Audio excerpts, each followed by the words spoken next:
Before I worked full-time in film and television, I had a surprisingly successful career doing things that sound completely made up. I was a stilt walker, a line dancer, and at one point, a living statue. For this particular job, they painted me completely pink. Pink suit, pink shoes, pink hat, pink cane, everything. My entire job was to stand perfectly still and convince people I was a statue until I'd suddenly move and scare them. Before they started painting me, I was honestly a little nervous. Not because of the paint, but because I had no idea how I was supposed to pull this thing off. Standing still sounds easy until you're the person being paid to do it. I kept wondering how I was going to make this believable. And then something interesting happened. As the makeup artists started transforming me, I started transforming with it. I found myself practicing expressions, adjusting my posture, thinking differently. By the time I looked in the mirror, I wasn't worried about whether I could play the character anymore. I already felt like the character. And that taught me something I've seen over and over again in this industry. Great makeup isn't just about changing how someone looks. It's about helping them believe, which is one of the reasons I was excited to talk with today's guest. Christopher Nelson is an Academy Award-winning special makeup effects designer whose credits include Suicide Squad, American Horror Story, Euphoria, Spider Noir, Scarpetta, and David Gordon Green's Halloween trilogy. Along the way, he earned multiple Emmy Awards, an Academy Award, and helped create some of the most memorable characters in modern film and television. But what surprised me most about our conversation is that we spent less time talking about makeup and more time talking about storytelling, creative risk, failure, and why story remains at the center of everything we do. I'm Natalie Rufino Wilson, and this is Studio Monroe. Here's my conversation with Christopher Nelson.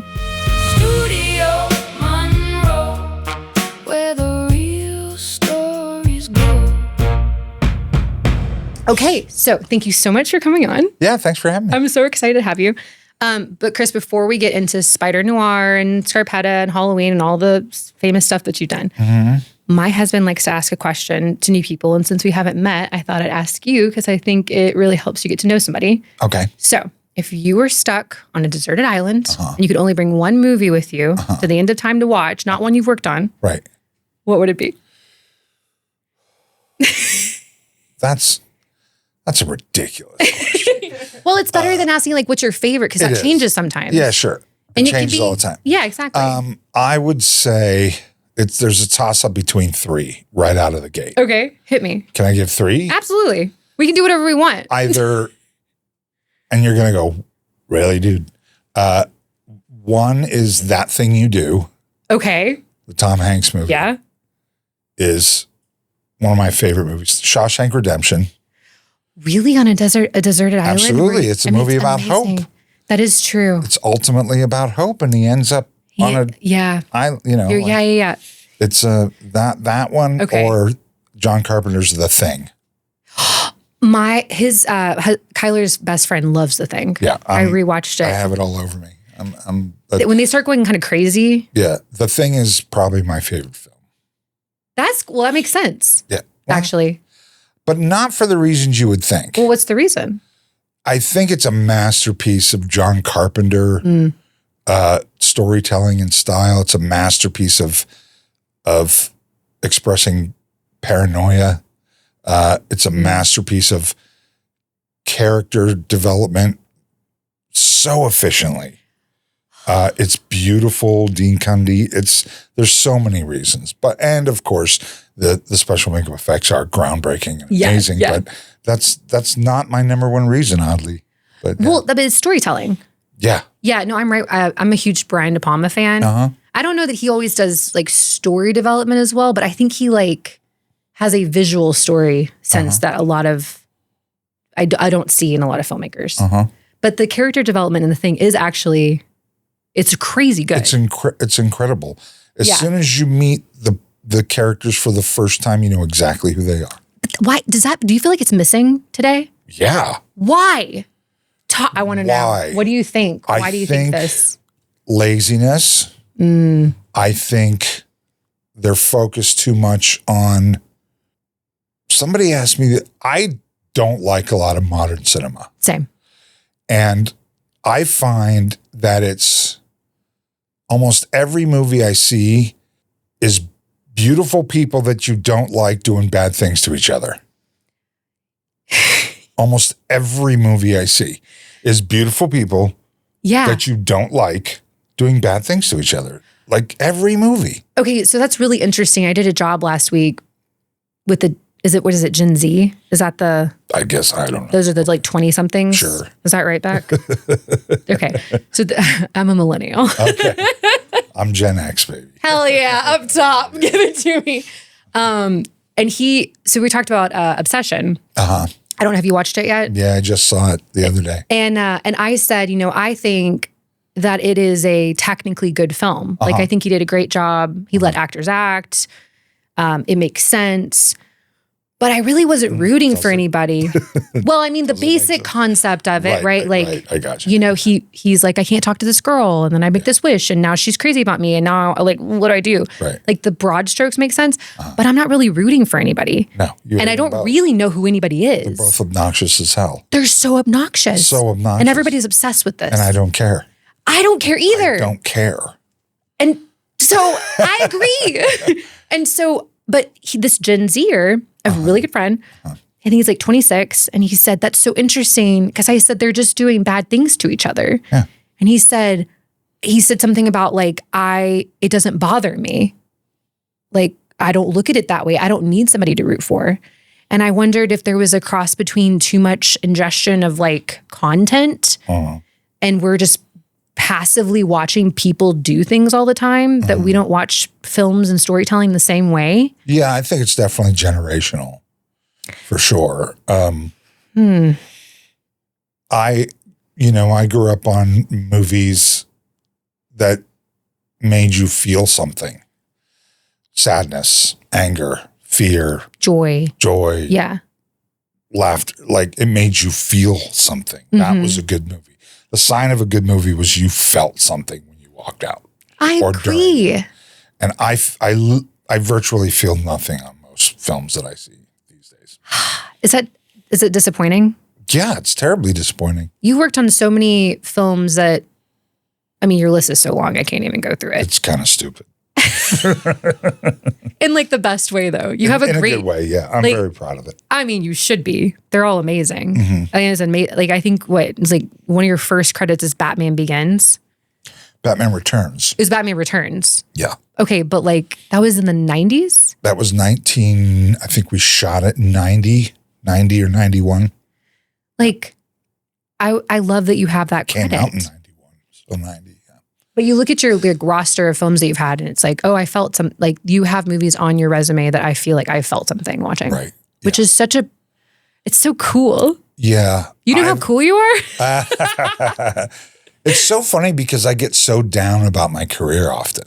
Okay, I want to talk about that because I actually feel like if a 22-year-old walked in today and was like, hey, I want to do like similar to what you do, like how do I do that? What kind of advice would you give now versus? I'd say don't. Yeah. I always usually say don't. Because it's just so difficult. When I was getting into it and I met my, some people that were really well established and veterans in the film, they told me the same thing. They were like, okay, yeah. I don't get into it. Pick something else. And I always wondered why. I thought it was a rude answer at first. And then I realized why they were saying it, and it's the reason why I say it. If you tell somebody don't do it, it's too hard and it's too difficult, and they do it anyway, that means they were meant to do it. That means they are meant to be in that business. If they go, oh yeah, I guess you're right, it's too hard, I tried and I give up, then you were never meant to do it. I have a really similar experience. Lorraine Mayfield, she's a casting director. Are you familiar with her? She's David Fincher's like right hand. So she casts like Benjamin Buttons and Fight Club and all these movies. And when I was in acting school, I don't know, 10 years ago or something, she came and was a guest speaker, really small class.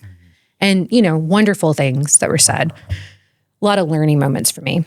One of them was she looked at all of us and said, if you're literally good at anything else, do that. Don't try to do this. And I found it very rude.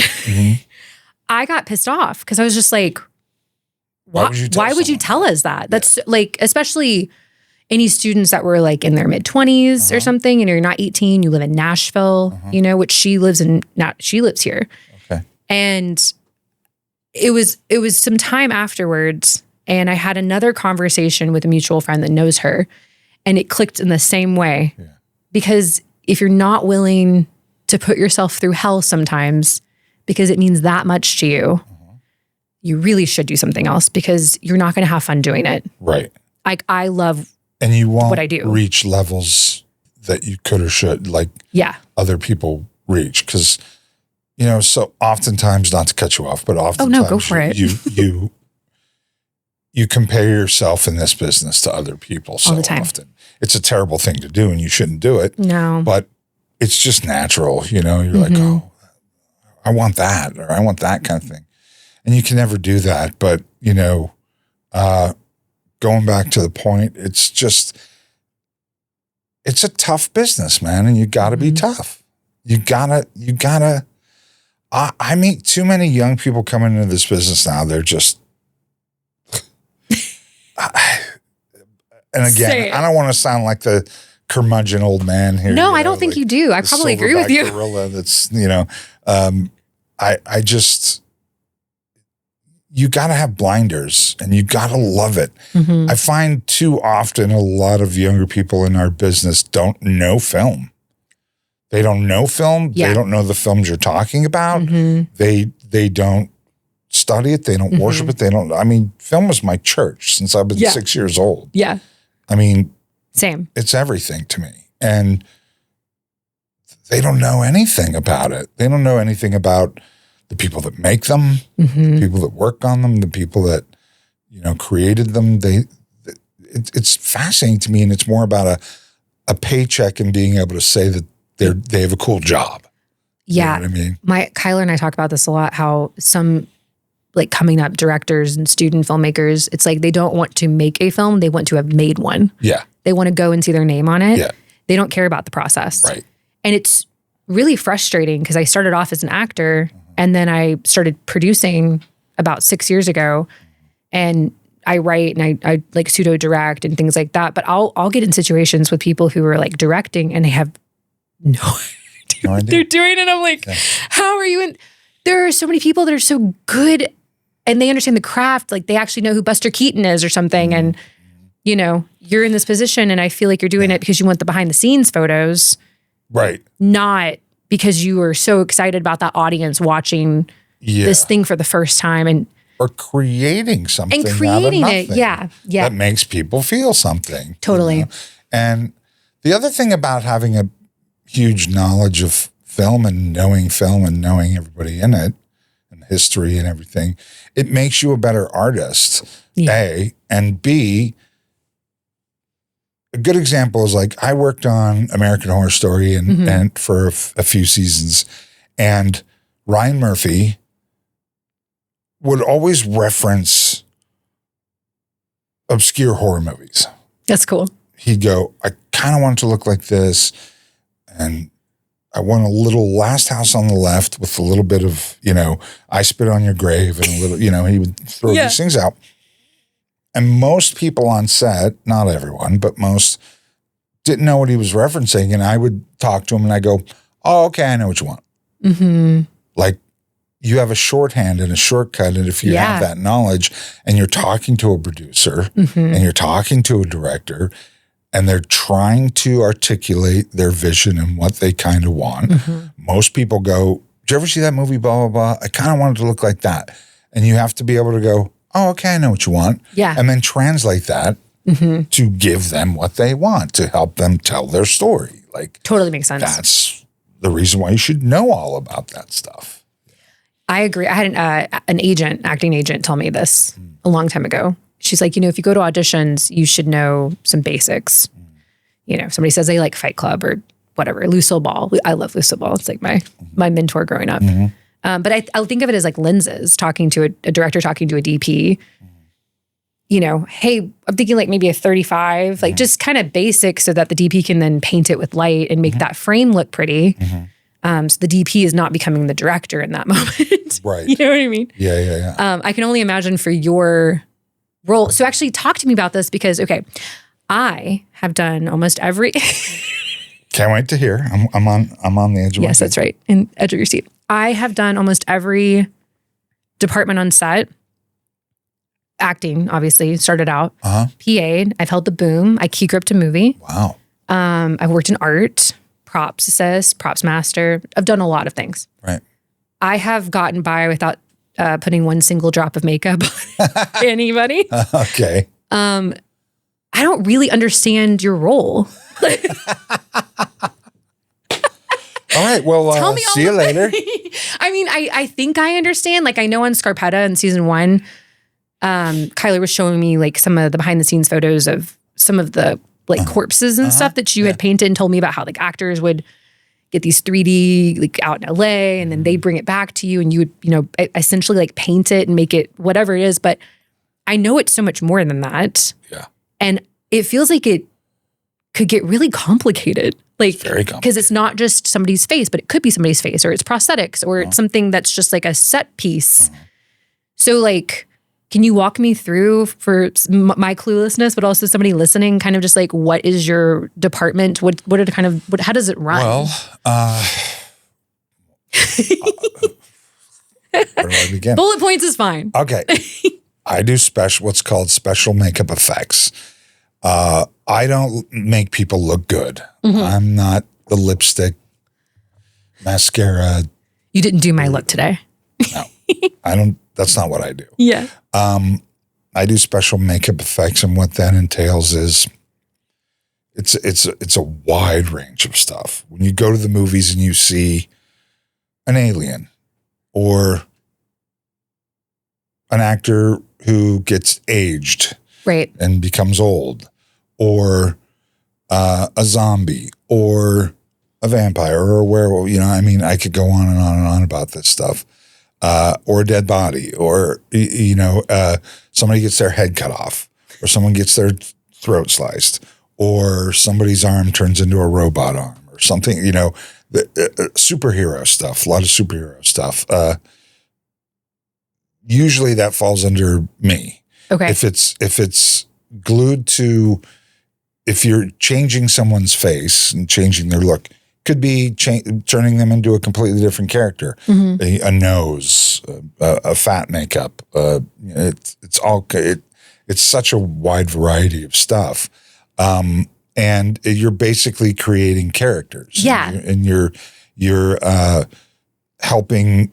You're telling a story through the script. So, you know, if I read a script, like I worked on a couple of the Austin Powers movies, and it's like you read that script and it says, you know, Gold member, let's say. Gold member is this, and it kind of vaguely describes it. But so then what you have to do is talk to the producers and the director and the actor, Mike Myers, who's playing the role, and you go, so what do you have in mind? And they have ideas, and then you do designs, and then you give them options. Designs could be sculpture of an alien, could be sculptures on his life cast. You know, we have to bring him in, cast his face. Now we 3D scan them and print them out. Right. So technology is different now.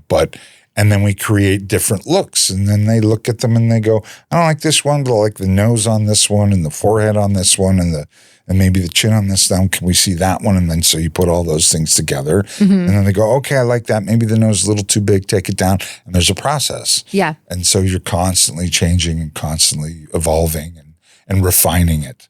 And I equate it to, you know, oftentimes in movies, and I find, because I'm a writer too, and I've sold a couple scripts, and nice. And it's so funny to me.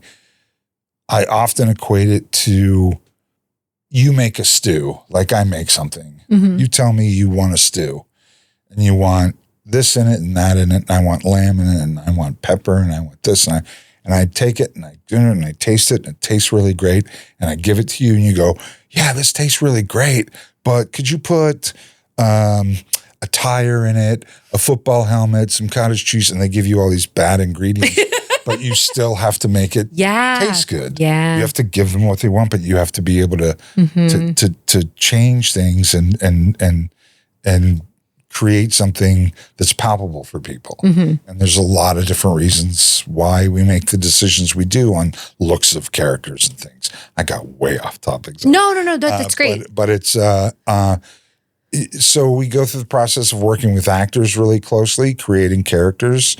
aliens, alien designs, and it's a process and it takes a long, long time. Good example is Scarpetta. Yeah. Scarpetta sometimes, if Nicole Kidman's doing a really elaborate autopsy where she's, and it says in the script, cut open the Y scar, they open her up, they cut the heart out, they examine the organs. That's all.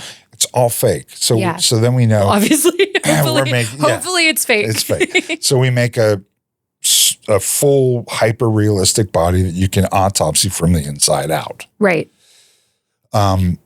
Sometimes it's just she's sewing up the Y scar. She's already finished the autopsy. Well, then we're not going to spend the amount of money it takes to make a body. Yeah.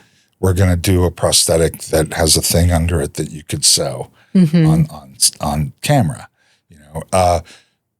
Also, it takes a lot of time. What people don't know is it takes a tremendous amount of time. Like to make a body for Scarpetta, it's about 6 weeks. Okay, I was just sitting here going like, there's a huge creative component to what you do. Yeah. But also leadership and logistics. Yeah. Like a ton of it. Tons. Like, because you don't do it all yourself. You have a team. Yeah, I have a team. You have a shop of, 10 to 30 people all working in different departments that work together, and it takes weeks and weeks, sometimes months and months to build this stuff. You have to budget it. Yeah. You have supplies, you have payroll, you have scheduling, you have. Yeah. So it's like any other, working with a costume designer, working with a production designer. Yeah. So it's a similar process. But you have to know a lot in my field. You have to know a lot about art, painting, drawing, sculpting. You have to know a lot about chemicals and chemistry. You have to know a lot about physics when you're doing effects. You have to know a lot about so many different things. You just have to have a knowledge of all that stuff. That sounds kind of cool, though. It's the best job in the world. I was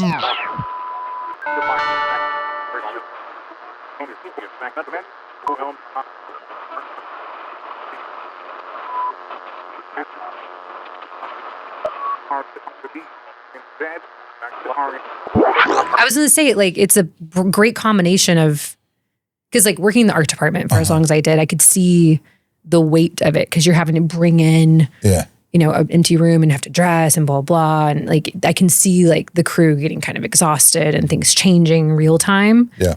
So it's almost taking the best version of that creativity and putting in something where like. It's the best job ever in the world. It's different every day. That's cool. Every single day is different. What makes, in your opinion, a really great producer or director or even an actor to work with in this capacity? What kind of skill or collaboration, trust? That makes sense. Collaboration and trust are two of the biggest things, I think. I feel like that's just like film industry in general. That's with anything in film. It makes sense. People that most of the time, nobody knows what I do or how I do it. Okay, so I'm not crazy. No, you're not. Even people on like producers, they don't know what I do or how I do it. Yeah. Sometimes they care and micromanage. Sometimes they just leave me alone. Like they go, all right, I don't know what you do, but show up and make sure it looks great. Yeah, you do it once right, and they're like, great, we trust you. Great, we trust you. Yeah. I'm a producer. Of course, I work on an indie level right now, but I'm the kind that once has to understand what it is just so that I'm able to just kind of look at it and be able to do the shorthand. But I don't need to be like up your butt about it. Right. Well, directors are different. They should know what you do and care about what you do, because ultimately the best artist on the set in any department is somebody who's helping that person tell their story.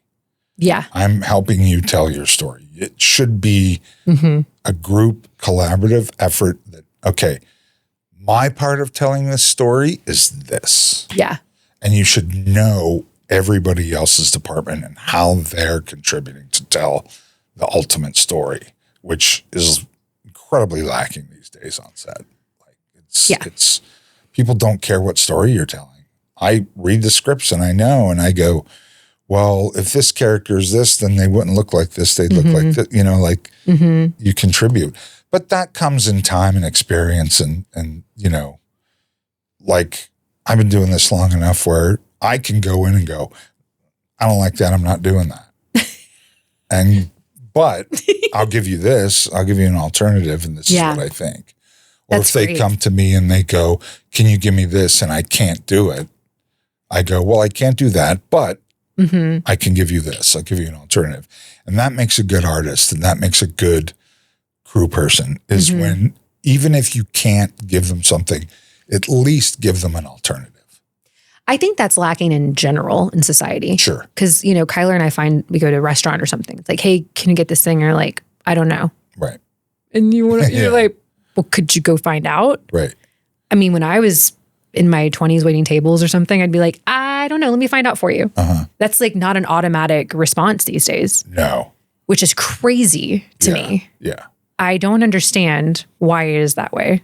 I also think writing in general, going back to the industry, is lacking in a massive way. And I wonder if maybe that has something to do with the sort of like laziness or unwanting of trying to push something. I just think people aren't, not everybody, don't get me wrong. I'm not saying everybody nowadays in film is not knowledgeable, but sure. There are a lot of people that aren't as experienced because, you have to fail a lot to learn lessons. And then second of all, you have to take a lot of risks in order to have success. Do you think people don't like to fail anymore? I mean, I guess nobody likes to fail. Nobody likes to fail. But like, I've failed so many times. And I go, well, shit, I guess okay. Are we raising our kids that way? I agree 100%. Are we raising our kids to fail and be okay with it? We're big on like, if he falls down, let him fall down, make him get back up. Yeah. My dad hit me with the car and I broke my arm and he goes, get up, walk it off. What were you doing in the middle of the street? And that was it.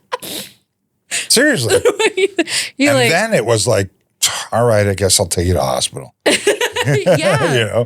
And there's nothing wrong with that. I mean, you're tough. It's tough. I mean, I think that in itself in this industry today. Yeah. I was talking to. There's no crying on set. Yeah, there's no crying in baseball. I'm like, there's no crying in makeup effects. It's true though. You don't cry. The sensitivity of it. It's like. I do think people are afraid to fail. Yeah. I think they're terrified to fail because of the way that they'll look like. But also too, at the same time, there's a lot of higher ups above the line that don't allow you to fail and learn. Yeah, that's and that never used to be that way. It trickles from the top down. It does. It starts from the top. And they used to allow you to fail and go, okay, so how do we fix it? And what do we learn? Okay, and let's move on. And again, that goes back to the trust thing, and it goes back to the experience thing. But failing's a good thing to do. And again, going back to my other point, is risk. People that nobody takes risks in this business anymore. And I'm talking about from the top to the bottom. Writers don't take risks. Directors don't take risks. Studios don't take risks. Oh no. It's easier to say no. It's you don't get in trouble and you won't lose your job if you say no. If you say yes and something doesn't work, you're going to lose your job. Yeah. So, it's people don't take risks. Most of the success I've had has come from risk. Most of it. Do you have an example? Mostly it comes from artistic choices, the way that I designed a makeup or painted one or designed a creature and painted one or something. It was like, oh, this could be really cool. This is like I'm in water and I can't touch the bottom. It's hard to go back, right? Once you're doing it, it's like, well, the plan is you're going to present it to them, and you're talking a multi-million-dollar yeah, project. that sounds terrifying. And you go, oh man, this could be bad. Like I could fuck myself so hard right now. But you do it because you feel like you want to take a risk and you want to try something new and you have a good grasp of what's going to work within the context of the story that you're telling. So you just try it and you go, oh, I'll give you a good example. Suicide Squad. which I won the Oscar for. I know. Congratulations. That's which so is cool. great. Thank you. I was doing the Killer Croc makeup. Okay. You know, the crocodile man. Yeah. So I had worked with David Ayer, the director, a couple times, and he goes, I went to Toronto to, you know, gear up for the film and prep and stuff. We had a makeup test day and camera test day. And I had painted the makeup like a crocodile, like a real crocodile. Like, you know, all those colors, greens and browns and things, you know, all that stuff. And it, you know, it was cool. And I did the makeup and I went into the camera test and we're looking at it, we're shooting it, and we're filming it. And David goes, I mean, it looks cool. It's a great paint job and it's cool. I mean, it looks real. He goes, but I don't know, I was thinking something a little different. I just don't want to be that. Right. He goes, can you go do something else? Like, just go do something else. And I go, well, like what? And he goes, just do something a little bolder. And I go, okay. So I go back to the trailer and I'm staring at it and I go, all right, I know what to do. And one of the things I really loved is there's a skin condition called vitiligo. And it's a lack of pigment in, you know, areas of the, you know, and I find it very beautiful. Like I find it just really beautiful. So I go, okay, I'm going to paint a crocodile with vitiligo, with lack of pigment. Yeah. In patches and areas and stuff. So I repainted the whole thing. I think it took me maybe 45 minutes or an hour to repaint it. And it was bold. Like I was like, you asked for bold. Like, you wanted bold. I give you bold. And walked on set and David was like, oh, that looks fucking cool. Oh, good. He put it on camera and he goes, wow, yeah, that works great. That's what it is. That's so cool. You took something internally you thought was cool. Yeah. It was personal to you. Yeah. And you put it through your art. I think that always makes the best art. It does. Like whether it's writing or acting or whatever, it's just this personal thing. And that's what that makeup ended up. Yeah, I remember being. that. And it was like, I also did like weird pointillism because the prosthetics were so thick that the actor, when he talked, it didn't move a lot. So I painted it with dots, like points, lots of different points in pointillism. So when he did move, those dots moved. So it gave the illusion that it was moving more. Oh, that's interesting. So I did that too. And I just like it. I literally, pardon the pun, painted myself into a corner because it took me an entire day to paint one set of prosthetics. And I think I did that makeup 86 times or something. Like, wow. So it was like, it was crazy. With the pinpoints. It was a hard shoot. And it was, I mean, I'm sure. There's a lot of moving pieces. Oh, yeah. So many. A lot of nights and exteriors. And that can get exhausting. outside in Toronto in the cold. You find yourself, I guess, the nature of like Halloween and Scarpata, and it's like you probably find yourself on set at night a lot. A lot. A lot.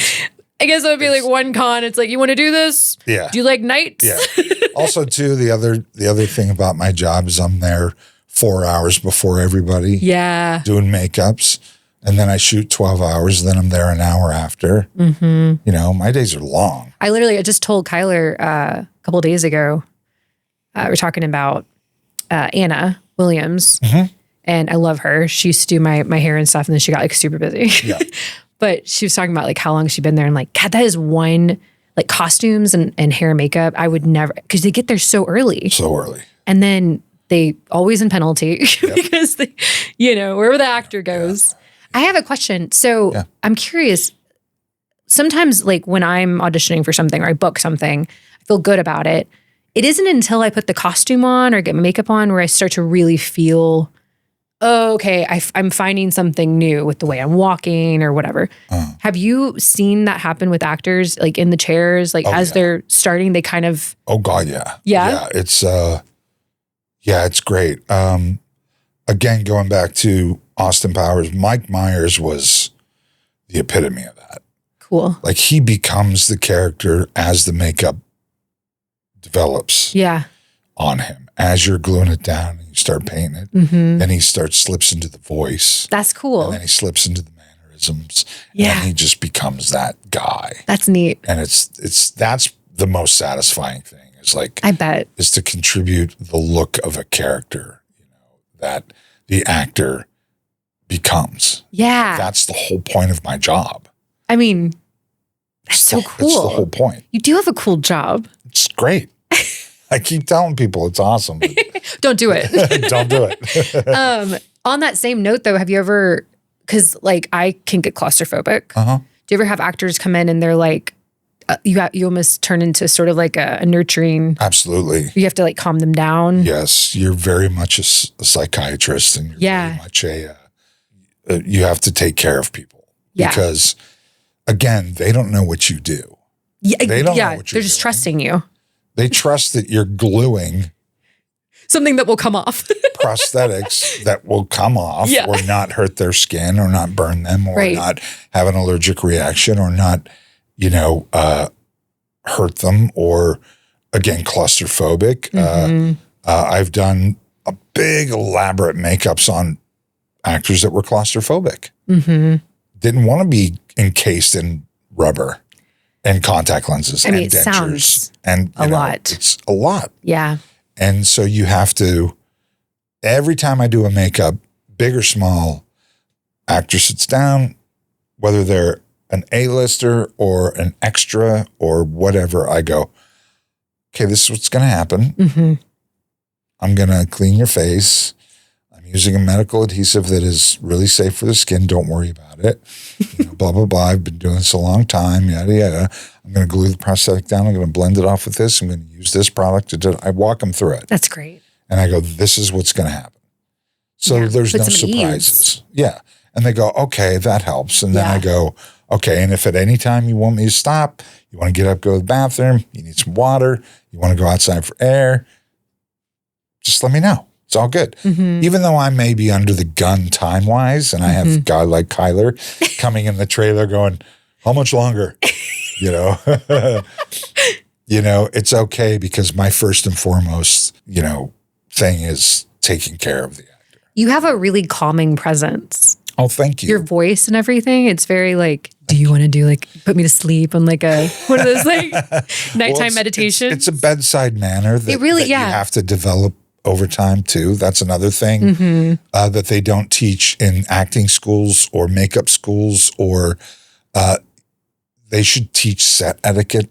They should teach bedside manner. Yeah. They should teach, I think it's really important that, again, they don't know what I'm doing. No. It's a scary thing. It can be and really. sometimes I'm working on people that are completely naked and you have to do a whole body makeup on them. That's crazy, yeah. That's really vulnerable. Yeah. And yes, you work with intimacy coordinators and things like that to get over those humps. But people are, they walk into a makeup effects trailer and they see a 6'4" guy covered in tattoos, they're going to go, who is this guy? oh, geez. What did I and get then they see myself this into? big rubber head over here that they're going to get encased in. It's crazy. You have to be there for them and take care of them all day. You have to have a fan if they get hot. Make sure they're drinking water, not get dehydrated. Because they could be in there for hours. Be in there for 12 hours, Jeez 16 Louise. hours. It's such a crazy thing to think, because it's like, if I got cast in something where you got to do this, I'd be so excited. Yeah. And then I could see myself sitting there and going like, oh shit. Yep. I'm starting to internally sweat. Yep. I'm getting really nervous. I have no idea what's going on. Yep. And having somebody like being in the business of the psychology of keeping me calm. Yeah. So I know you said it's over time you learned it, but do you feel like you always kind of naturally had that, or it was just The bedside manner. I think I thought I had it. I think I thought I had it. And I did. Sure. But again, over time, you really learn to be efficient with it and how really to take care of people and stuff like that. Not to cater to their divaness. That's a different thing. It's a different thing. But, it's, I think when you really care about your craft and you want to be one of the best at it, then you have to be the best at all aspects of it. It doesn't necessarily mean the art part. I can tell that you really like it. I love it. I want to ask you something. So you worked on, was it David Gordon Green's Halloween? Is it considered a reboot? Because it wasn't a remake. It was a sequel trilogy. Okay. It was a direct sequel to the 78. Okay, so it's interesting because you didn't work on the original. No, not that old. Hey, watch it. Some people might watch it. Although people have asked me if I worked on the original. Oh, really? I'm like, I knew you didn't work on you. it.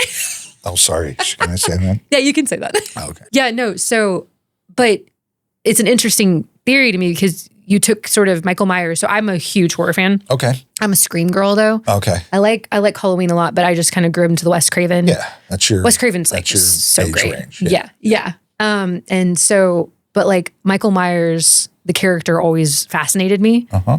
And then when Rob Zombie came out and did the prequel, I was like super fascinated because I thought that was so cool that they would do this like concept of like why he became the way he was. Uh-huh. And then when Green did the trilogy, I was like, oh my God, this is so fucking cool. Uh-huh. And, but like from your perspective, you worked with The Mask. Uh-huh. So you had to The take Mask, something from a period that became iconic in the 70s and recreate it.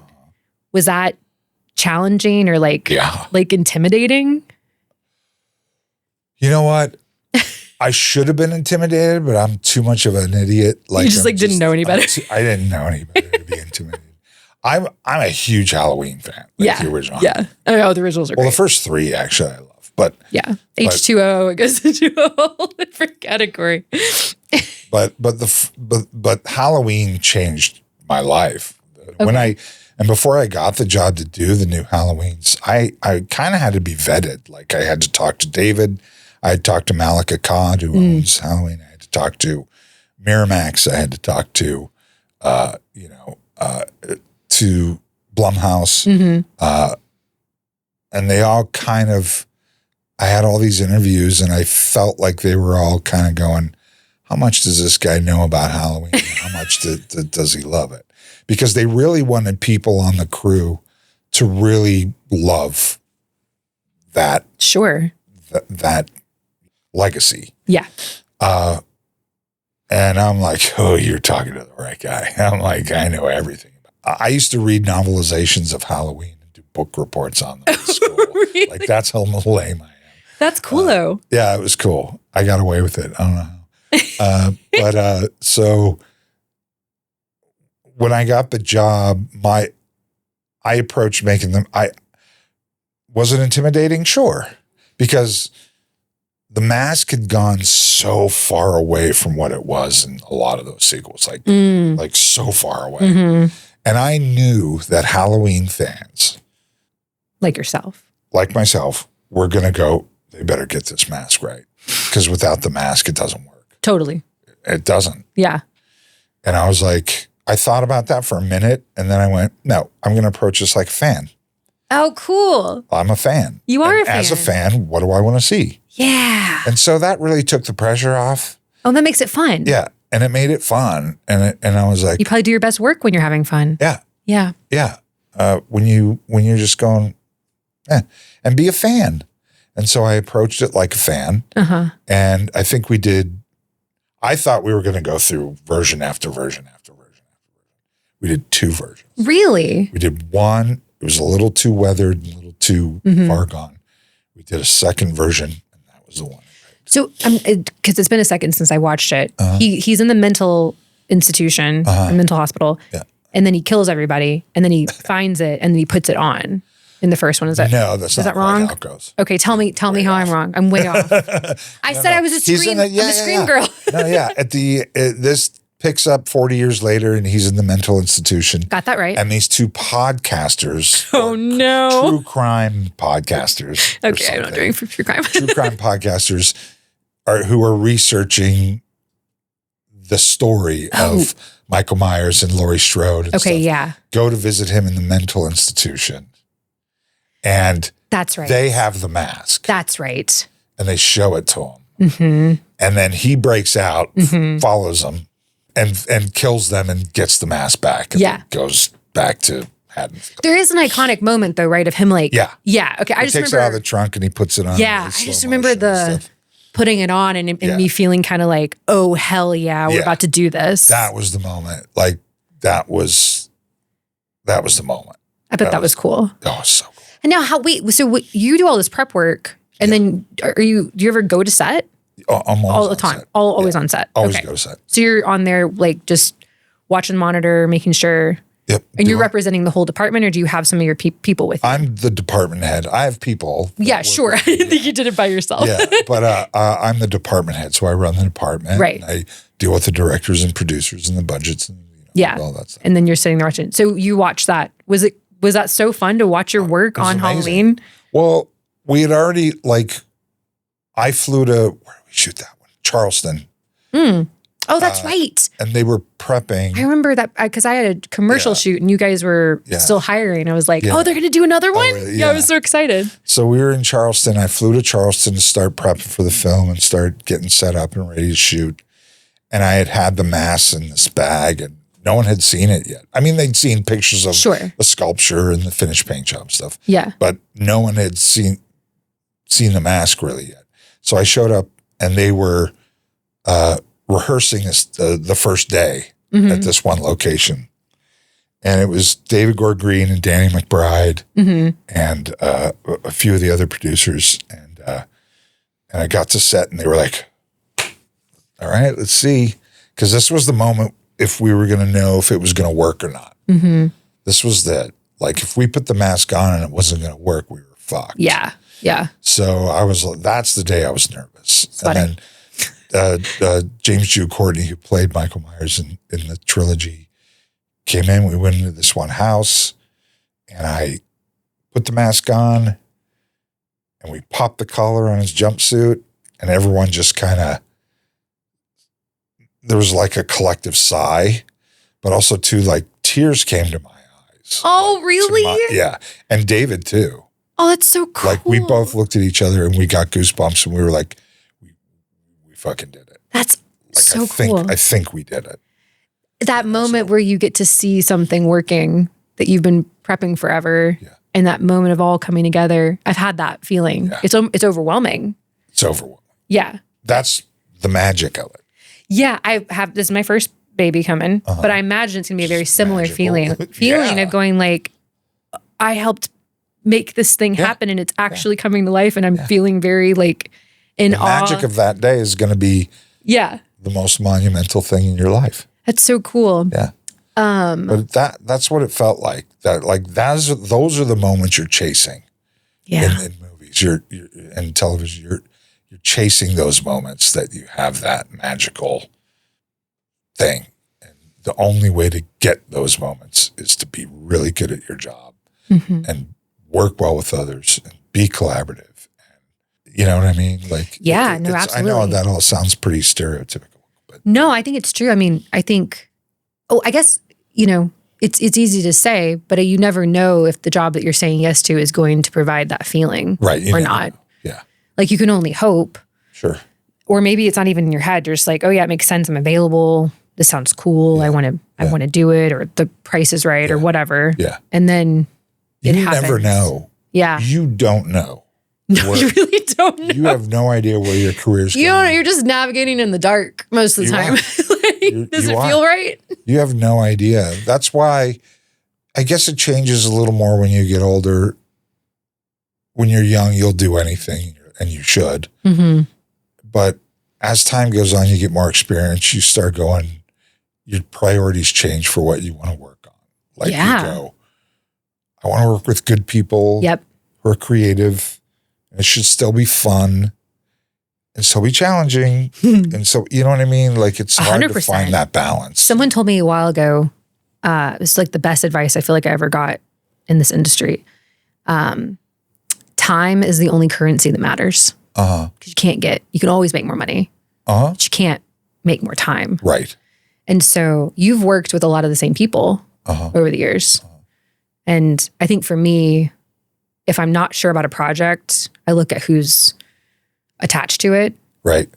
And, even if I don't know them, like if I have a few conversations and I feel like we're driving, that just like above and beyond whatever is on the page, I go, I could spend 12 weeks with you. Yeah. You know what I mean? Yeah. That's how I look at it now. You want to work with people that look, it's like being in a submarine with people for like months at a time. And you gotta It's a lot. You got to get along, man. Yeah. You got to work together. You don't want it to be shitty. No. Have you ever been in a submarine? I went in one. We got kind of stuck on a line. Terrifying. And I thought, am I going to die with these people? Oh my God. If you're going to be in a submarine, you might as well have people that yeah, sure. you actually like. You're going to die in a submarine. Exactly. Makes no sense at all. No, I wanted to go back to winning the Oscar. Yeah. Super casual. Yeah, no big deal. That's so cool. I probably watched that year too, because that would have been like what, 2016, 2017? 2017. So I watched you. Okay. Yeah. Cool. And I probably you was didn't even like, know it was me. No, and I probably was like, oh my God, I don't even know what they do exactly. This is so cool. Oh, the makeup award's on? I'm going to the bathroom and then getting nachos. Never. I stay for all of them. I'm always like very, except I have to say after the whole Will Smith thing, I stopped watching. Oh, yeah. Yeah, I haven't watched I'm since with then. you on that. Yeah. But going back to that, do you feel like, I mean, that's a big award, but do you feel like that receiving that validated your career or made you go, did it change anything for you? It certainly didn't validate it for me. It was thrilling and amazing, and it was everything that people say it is. It was incredible. Yeah. It was one of the most incredible nights of my life. Yeah, it's awesome. I never approached my craft or my career to win that or to win anything. Like Sure. I don't go for the trophies or the awards or you don't. Wrong reason. That's not the reason why you do it, or shouldn't be for the reason why you do it. So it was amazing. Like a weird thing about that, like I've had this really odd thing in my career that I don't know if I really believe in manifesting and all that stuff. I mean, I do and I don't, Yeah. I'm with you. I think there's something to it, but come on. But oddly enough, when I want to do something and somehow it happens, it doesn't happen the way that I think it would or should. Okay. But like something happens. Like I was working in TV, and then I was for the Horror Story, and I went, I kind of want to work on. I'm getting so off topic. But No, I'll this is great. circle back. I went. I was working on TV on Horror Story, and I loved it. American Horror Story was one of the best experiences of my life. It's fantastic, and we ended up winning a couple Emmys for it. Yeah. And then I was like, kind of done doing TV. I want to go do a big superhero movie. Oh, that's cool. Like I feel like doing that. Then about a year or so later, I end up working on Guardians of the Galaxy 2, and then Infinity War and Endgame, and so I did that for a while. And then I was like, you know what? Kind of done doing that. I want to go back to doing a cool, straight up horror movie. And then Halloween came along. That's so cool. And it just so anyway, point being about the Oscar was, remember having the Emmys, and I go, God, wouldn't it be great to have a guy in between those two ladies on my shelf? Oh, yeah. Wouldn't that be cool? That would be cool. That's never going to happen, but man, that'd be cool if it did. And then Suicide Squad came up, and I did Suicide Squad, and I never in a million years did I think Suicide Squad was going to go that far. Oh, yeah. No, there's no way. Well, and it's so cool to hear that, because you talk about the bold choice that you made. So that was an artist making a choice that wasn't safe. Correct. And then it was recognized. Correct. Which is so cool. Very cool. Yeah. I think that... I mean, I had Rick Baker, you know who Rick Baker. Yeah. He's the godfather of makeup effects. Told me, you guys wouldn't have won that award without that paint job. I was like, oh, man. That's just another goosebump moment. I bet. But, Suicide Squad was a really difficult film to work on. It was long. It was nights, exterior, Toronto, winter. The actor was, sometimes struggling being in that giant makeup. I'm sure. He was allergic to a lot of glues and things that I normally use that you couldn't. Had to find alternatives to. It was just every challenge. It was every challenge. And And it took a lot to get through it. Yeah. You know, and took a lot to finish that project. And when it was over, I was like, oh, thank God it's over. But I was glad I did it, and it was cool. I never thought in a million years it was going to win an Oscar. I mean, you know, the Academy doesn't really, at that time, really acknowledge superhero movies. Right. You know. Right. Like that. Right. You know. And then so that was like one of the first ones. I think it might have been the first superhero movie to win an Oscar. That's so cool. I the whole manifesting thing, I'm right there with you, by the way. I'm not really like, oh, if I think about this enough, it'll happen kind of person. I mean, I think having a thought and moving it into action is how you get things done. Sure. But I remember Greta Gerwig saying something, I think it was 2017, and she had talked about when I listened to an interview, and she talked about when she directed Lady Bird. Before that, she had wanted to direct, but she'd never verbally said it. And then it was a moment where when she said it out loud for the first time, it became like, oh, I've let the genie out. Right. There's no taking it back. Right. Now, other people know what's in my head. Right. And I think that's kind of a similar moment to you saying like, sure. Oh, I'm kind of like, the horror story's been great. Yeah.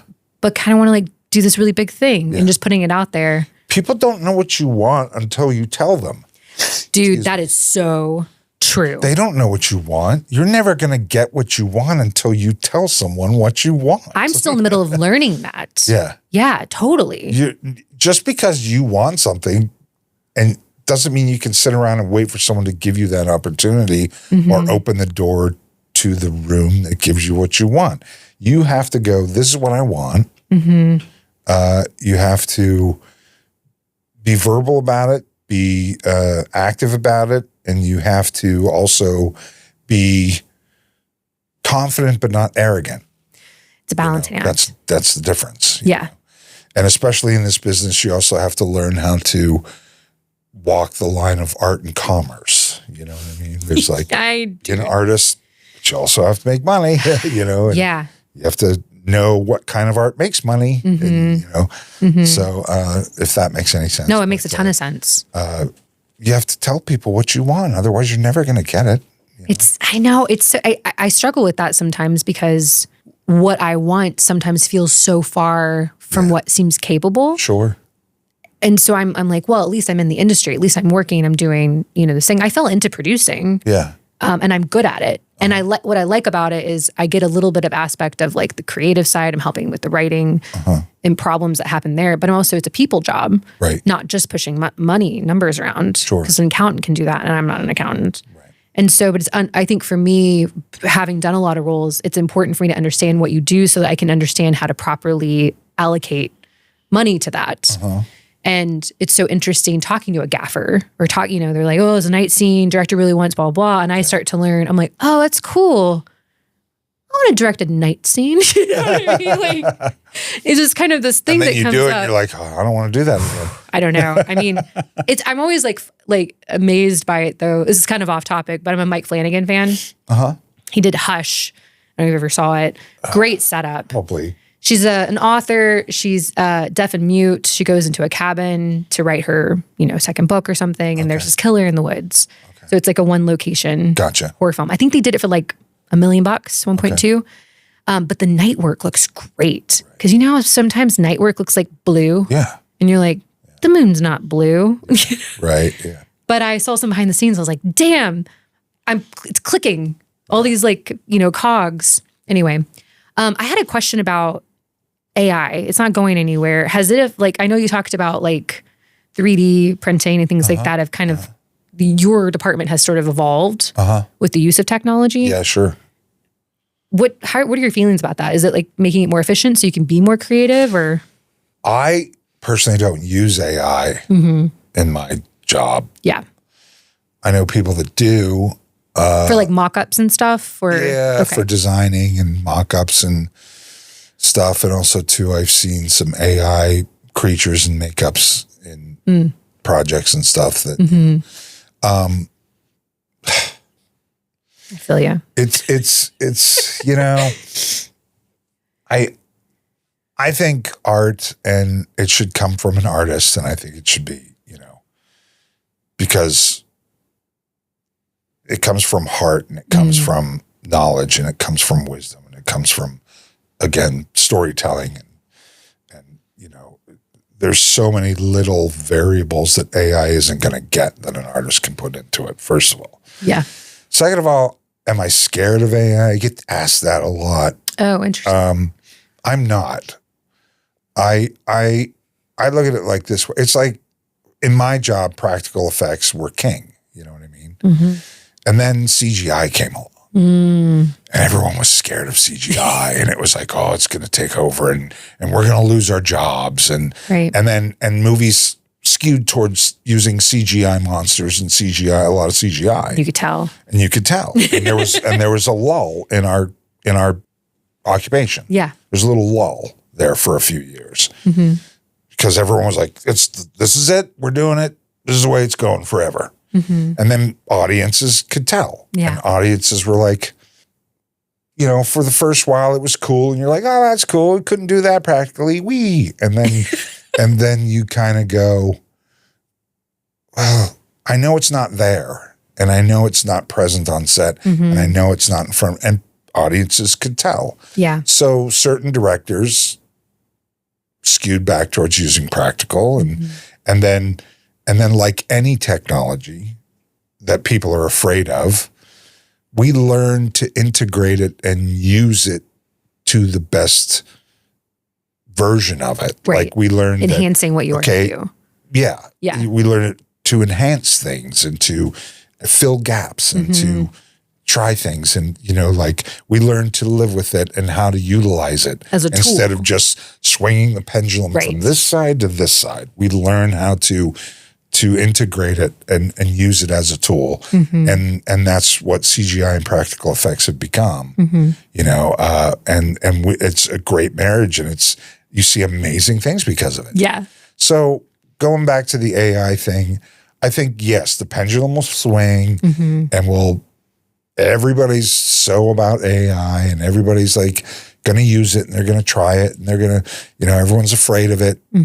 Because it's new and it's different and it's going to take everybody's job away. And, you know, and then we'll see that it's not all that, or we'll see how to utilize it the best. That's how I feel about it too. I think so too. I hope.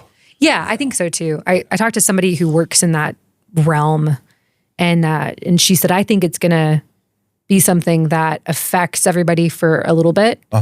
And then you're going to see an uptick in reality. Yeah. Because people are going to be like, well, I want to know that what I'm watching is real. Right. And then films are going to really come back swinging because audiences are going to speak because they want to know what they're watching. Yeah.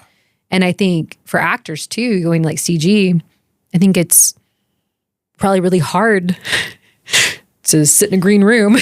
Yeah. Like, what am I reacting to? It's not easy. It's got to be so overwhelming. It's boring as fuck. Yeah. Too, so. And that's not where you find the stuff.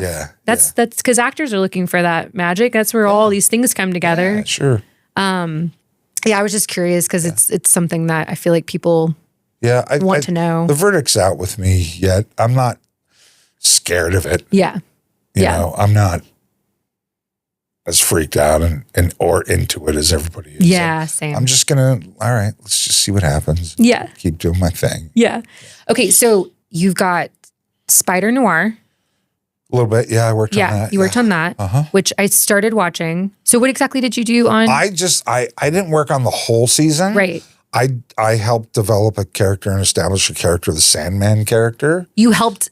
Go back. Like you helped develop. Yeah. So chill. Chris is so chill. I helped develop and like establish this character. Well, it's funny that project came along. I work a lot with another makeup effects guy and company, good friend of mine. His name's Vincent Van Dyke. That's cool name. And he's a fantastic artist, owns a shop in Burbank. And he called me going, I have this project and I'm kind of struggling on how to do it. And I have a sculpture, but I don't know how to paint it. Like I need, he goes, you're the guy for this job. He goes, you'll come up with the paint job for this because I tend to do really difficult, clearly weird paint jobs. And so he goes, could you come in and figure out how to paint this thing. So I went in and figured it out, and it looked great. And we ended up doing it and did a makeup test on the guy, and they loved it. And so then I went to set for the first episode and established it and stuff like that. But then I had to go do Scarpetta, so I couldn't be do in the two rest places of it. at once. I can't. So I already committed to Scarpetta, so I could start that. And they're so happy to have you. I hope so. I hear Chris is so cool. Oh, great. Yeah, I told people who were coming on, and they're like, "Oh, dude, Chris is so cool. Oh, that's cool. You're gonna have such fun. He's so fucking cool." That's like literally what people were telling me.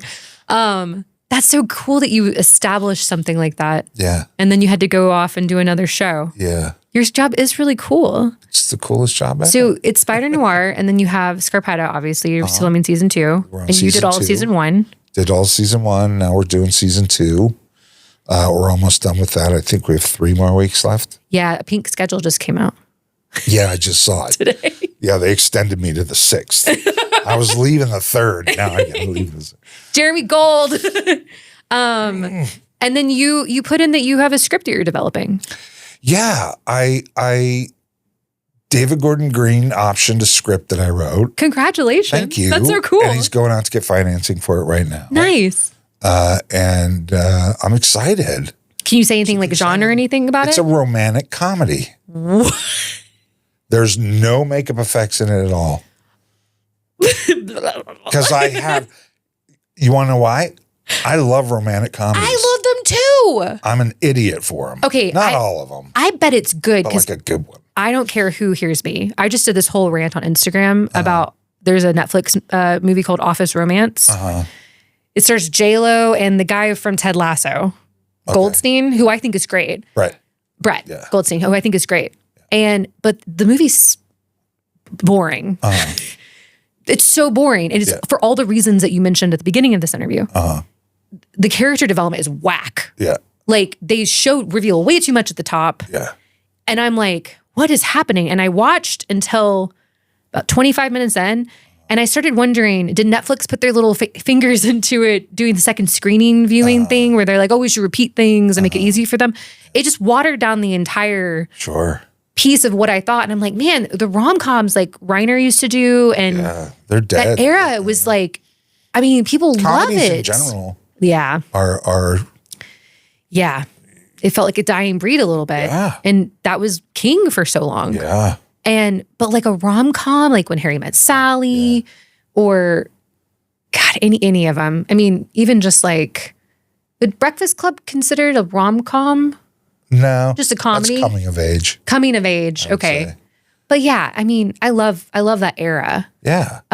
So you're okay. There's no special rom-com. Yeah. So I'm excited about that. no special makeup. No special makeup. And David's attached to it. David Gordon Green, yeah. That's so Rough interesting. House, their company, him and Danny's company called Rough House, are championing it. You're going to bring back the genre. I hope so. Well, it that'd be sounds like cool. you That'd be understand awesome. how important story is. I do. I'm all about story. That's the thing about doing makeup effects. People think you're just a horror movie guy, and I am. Trust me. Yeah. I mean, look, I'm covered in horror tattoos, and I like it. Horror is my thing, but I love cinema. Yes. I just love all genres, Yeah. and you should be well versed in all genres if you're going to work in this business. It's so true. I love it all. I love a romantic comedy. Yeah. I do. It's like I want to feel good sometimes when I watch a movie. Mm-hmm. I don't want to see people dying all the time, and again, beautiful people doing bad things. Like I want to laugh and feel like there's some kind of hope out there. I totally and agree. especially in the world we live in now. Yeah. And that's what is odd to me, that we're not making more movies that give people more hope in the times that we live in, I think. But I think that's going to swing. I think it's going to come back. I feel like audiences are speaking. Execs need to listen. I think so. I don't know. It's hard, I can't figure out the business nowadays, really, why they make what they make and stuff like that. But I always try to think back about, like I went and saw Terry Gilliam speak. Mm-hmm. Terry Gilliam is. Why does the name sound familiar? Oh God, he's a classic writer, director, filmmaker. Oh no, Monty Python stuff and okay, 12 Monkeys and yes. and yes. I mean, I never lists. really got into like Monty Python. I liked the like the Yeah. Well, his movies are amazing. Fisher King. but he had great like that era comedy. Like he's a genius. Mm-hmm. Like he's a genius. But he used to. I went and saw him speak, and someone asked him, "What does he think about modern movies and stuff?" And he goes, "Well, you know, movies are now made for you to watch it here It's so sad. or on your iPad. Yeah. That's why they're loud, and there's stuff happening constantly, and they're really visual, and you're so much so that it lulls you to sleep almost. There's too much of it. That's why there's not really a whole lot of character development. That's why they're tailored to watch here. And so that's why movies are the way they are now. Sometimes, but I have hope that we'll come back to it, and there'll be an upswing in good filmmaking, I think. And I don't want to be a bummer about it all. I don't think so. I mean, like, I think that there have been some really wonderful films. Like American Fiction came out a couple years ago. I thought that film was fucking awesome. Yeah, it was good. Great development. I didn't realize it was based on a book. But I do feel you like one of my Desert Island movie or Deserted Island movie. It was Twister, the OG. Because it has everything. Bill Paxton and Hell yeah. Twister? The original, it's fucking awesome. Is there a remake? Yeah, there's Twisters. Oh, Which is well, fuck me. Yeah. Oh, all right. Should have known Twisters. It was terrible. With Glenn Powell. It came out a couple years ago. I Twisters was terrible, but Twisters. Twister, Desert the Island. original one. Yeah, I know. I saw it. It's awesome. Okay. Oh my God, judgy. I know. But no, Hey, whatever you're into, man. it shifted recently. It's not a I love that you love a movie. it's not a happy-go-lucky movie, but it does have hope at the end. Is Argo. Oh, I love Argo. Argo is amazing. I'll go home and watch it right now. That movie is so good. Yeah, that's a good And movie. at the end, like when you're not sure if they're gonna make it, I get that feeling of that magic of like I'm like tearing up right now thinking about it. Made me feel something. All the pieces to that film, and that is my island movie now. Oh, that's cool. That's a So good one. it trumps Twister. Good. I'm happy you chose Argo. I grew up a little bit. Yeah. Do you have anything else you want to say before we wrap this up? I mean, I could talk about this shit all day, but but no, it's your show, man. No, Okay. I'm good. I'm good. I'm finishing Scarpetta. I'm developing this project with David. Rom-Com. Rom-Com. Which is so cool. Don't judge me out there. Yeah. We're gonna. I'm hopeful to see where my career goes. Scott, I have no idea what's going to happen next. I'm up for a couple features that shoot out of the country, but we'll see what happens. And yeah, man. Keep me posted. I want to watch all of it. I will. Okay, so we're going to do the Martini Round. Okay, very exciting. You ready? Yeah. What sound instantly makes you feel like you're back on set? What sound? See, I'm overthinking it. Don't overthink it. What sound makes me automatically feel like I'm back on set? Yeah. A bell. Oh, yeah. The bell for when we're rolling. Yeah. Yeah. What is one thing that tells you production is running well? Nobody talks to me. What crew? No news is good news. What crew position could you never do? Never do? Yeah. AD. Literally, I feel like every guest has said Really? AD. Never. Except for the AD. Yeah. What is the fastest way to earn respect on set? Fastest way to earn respect? Just being kind. Yep. What's something this industry taught you about yourself? That I'm a badass. No, That can get this totally. industry's taught me about myself. That I'm an artist. That's great. Yeah. What a cool feeling. Yeah, it's great. What's the most underrated skill in this industry? Makeup effects. No. Underrated skill in this industry, I'm going to say a director of photography. Yeah. I think it doesn't get what it deserves. Yeah. Personally. Are you saying below the line, maybe? Anything. Anything. Just a skill. What part of this job never gets easier? The hours. Yeah. What's something people in this industry don't talk about enough? The hours. Last question. If your career ended... I'm so boring with these answers. No, it's great. Okay. A lot of people said the hours. Okay. Yeah. If your career ended with a final shot, what would it be? Well, the final shot? The final shot. It's the end of the movie. It's the end of your career shot. You mean what I'll be known for forever? Like whatever it is. You could be walking into the sunset. Oh. Like if you were the character I'm in your the own. shot? Yeah. Oh. And it's so if your career ended with a final shot, what would it be? Walking across a lot, like walking away, walking through sound stages. Yeah. All the sound stages towards the Hollywood sign. That's cool. Yeah. That's so cool. Is that boring? No, I don't think it's boring. I want to do that. Chris Nelson, it's been really nice to have you on. Thank you for having me. I had a great time. See, I told you you would. I had a great time, and you're awesome at this. You should keep doing it. Thank you. You're welcome. I appreciate it. Studio Monroe is made possible in part through our partnership with Bungalow Studios. If you enjoyed this conversation, subscribe and follow. Until then, see you at call time.